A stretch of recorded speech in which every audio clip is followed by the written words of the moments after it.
I want to prove 5 to the power n is greater than equals to 3 to the power n plus 2 to the power n for all integers n is greater than equals to 1.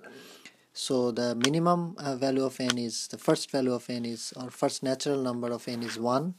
So I will do that for 1 first. I will have to use mathematical induction to prove this.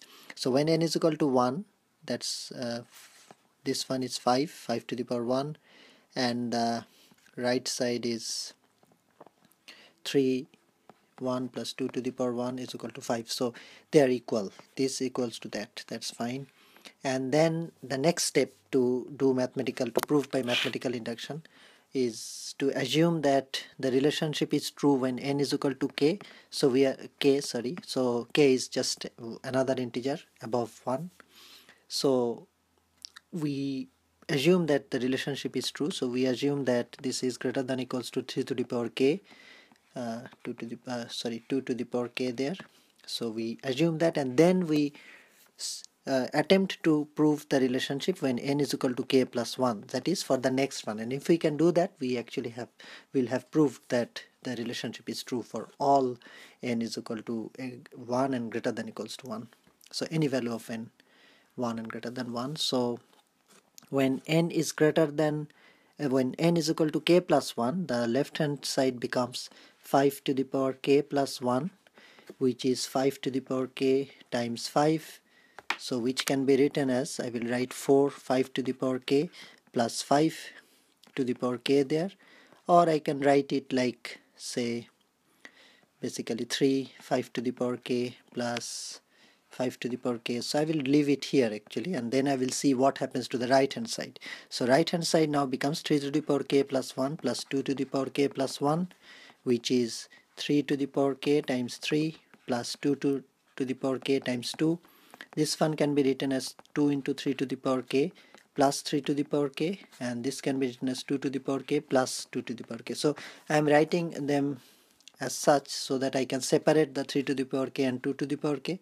So this part I can again write 3 to the power k plus 3 to the power k, plus here I have 3 to the power k, and then 2 to the power k plus 2 to the power k. So basically it has become now a sets of here 3 to the power k, and then 3 to the power k plus 2 to the power k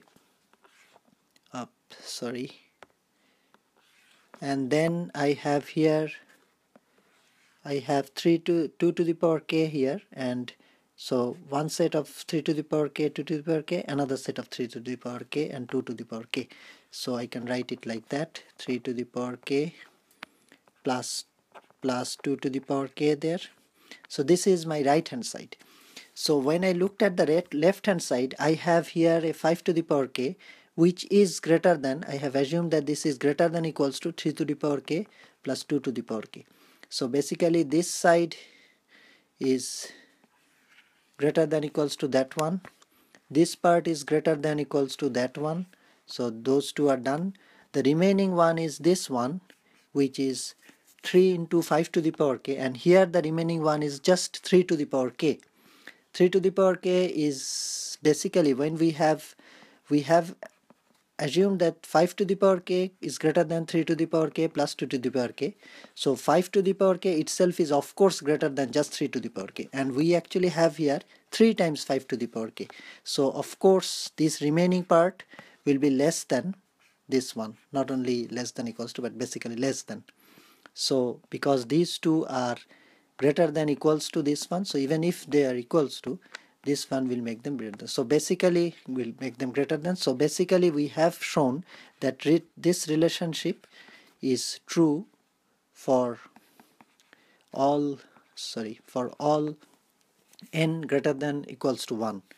And since we were able to prove that for when n is equal to k plus 1 the relationship is true, so using mathematical induction, or by the method of mathematical induction, we have proved that the relationship is true for all n is 1 and above 1, any value basically.